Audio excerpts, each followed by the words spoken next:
Jerry Rafferty saiu de casa no início daquela manhã, acreditando que seria apenas mais uma caminhada comum. Ele avisou pessoas próximas que não demoraria, que seguiria uma trilha conhecida e que estaria de volta antes do anoitecer. Nada em seu comportamento indicava urgência, medo ou preocupação. Pelo contrário, tudo parecia absolutamente normal.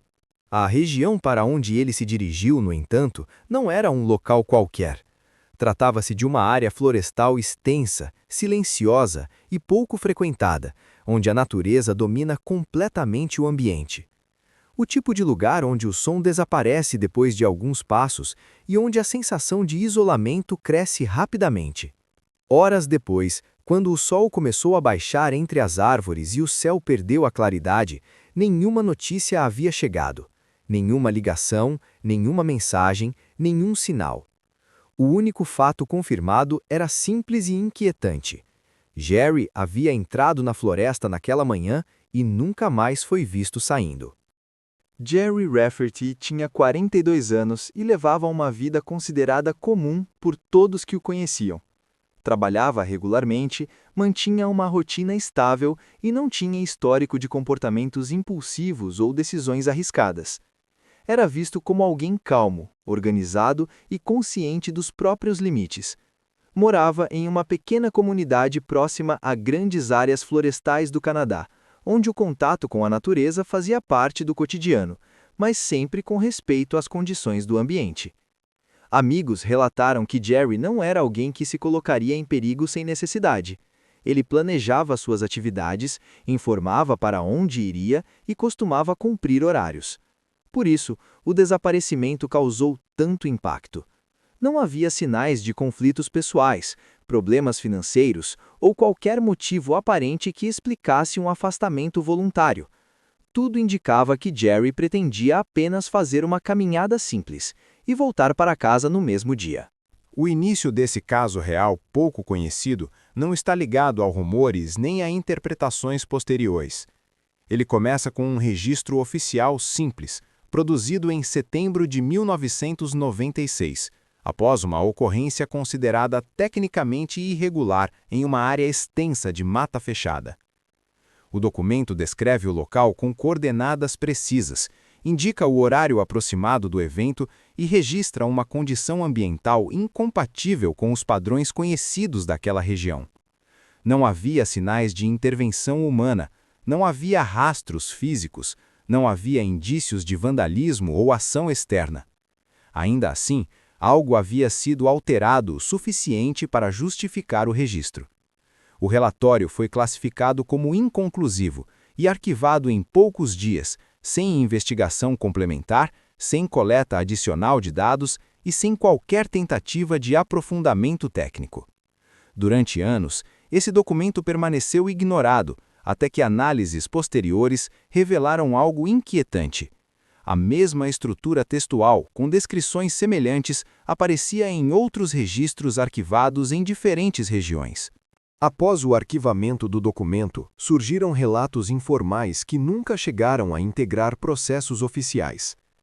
Esses relatos foram registrados de forma independente por pessoas que frequentavam regularmente a região onde o evento ocorreu. As descrições não falavam em algo visível ou imediato. Falavam de mudanças graduais, percebidas ao longo de dias e semanas. O silêncio parecia mais profundo.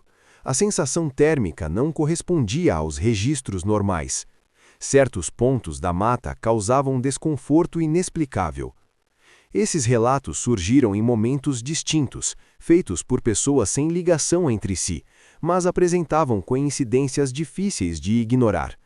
Mesmo assim, nenhum deles foi incluído nos arquivos oficiais. A ausência de provas físicas foi usada como justificativa para ignorá-los. Com o tempo, pesquisadores independentes começaram a cruzar registros antigos. Foi então que perceberam que ocorrências semelhantes haviam sido documentadas em outras regiões isoladas do país.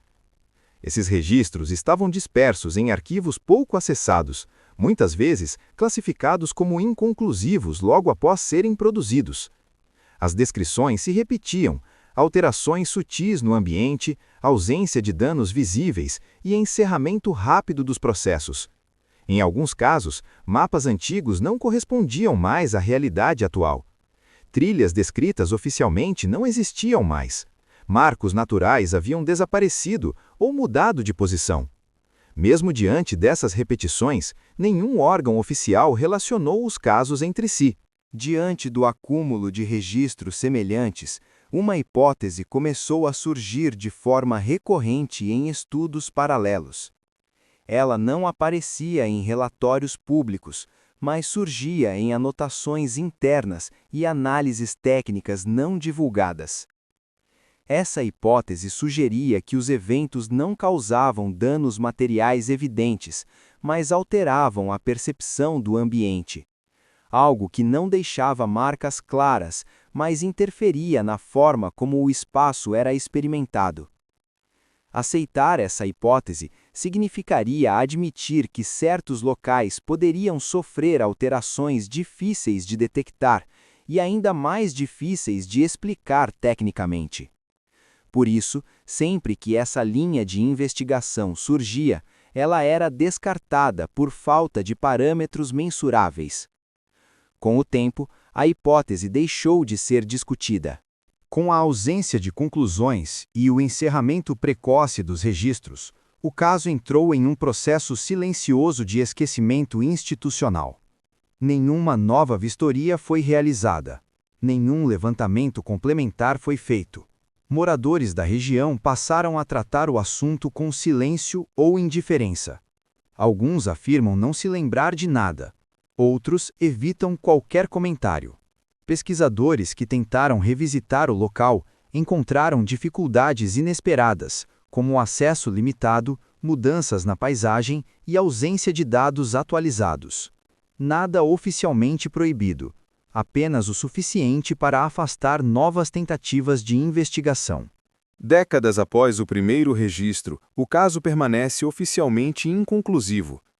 Os documentos continuam arquivados, os relatos continuam existindo, os padrões permanecem visíveis para quem decide analisá-los com atenção. Nenhuma explicação oficial foi apresentada, nenhuma investigação aprofundada foi retomada. E esse talvez seja o aspecto mais perturbador desse caso real pouco conhecido. Quando um evento é registrado, repetido e sistematicamente ignorado, ele deixa de ser apenas um mistério isolado.